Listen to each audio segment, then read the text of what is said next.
Please speak to President Sangha. I'm just a helper. Hello! We'd like to ask some questions about Arataki Itto. Oh, him again. Sure. I have answers. We've already done some investigating for the Tenryou Commission.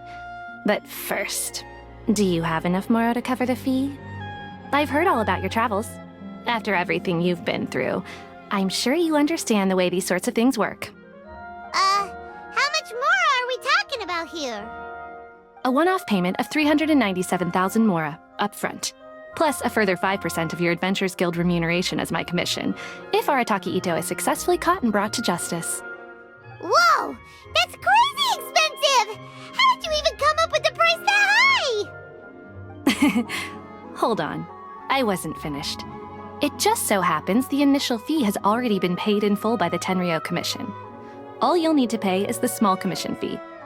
And, as for that amount, I'll settle things with the Adventures Guild once we have Itto. So, from the way I see it, you guys are getting a pretty nice deal. Now then, to give you the full picture in this case, we must first recount a well-known Inazuman fairy tale. A long, long time ago, in a village lost to time, there lived a Crimson Oni and a Blue Oni. They were the best of friends. The Crimson Oni looked fierce, but was gentle like the humans. The Blue Oni looked human, but was reclusive, like an Oni. The Crimson Oni wished to befriend the humans, but they were scared and threw beans at him whenever he came near.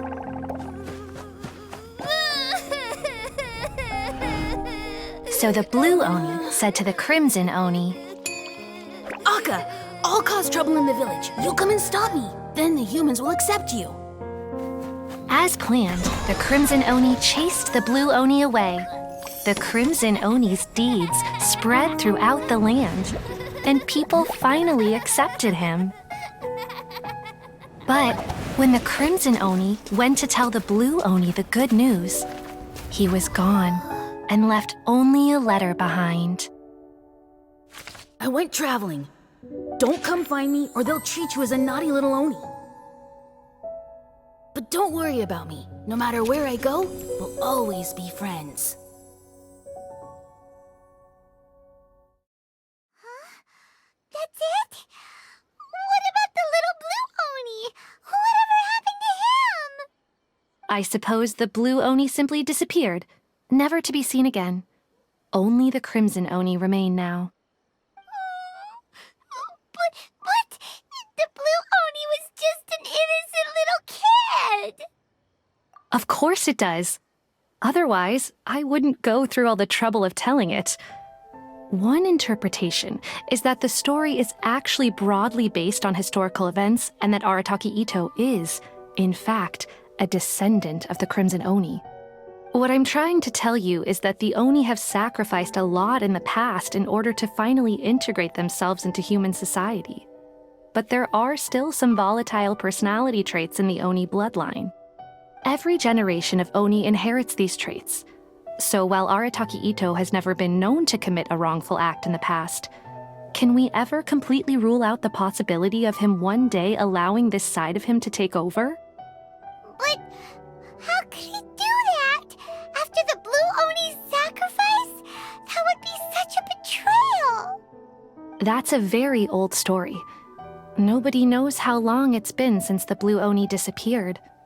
We can only assume that they have long since died out, in which case, it would be quite a stretch to say it still counts as a betrayal at this point.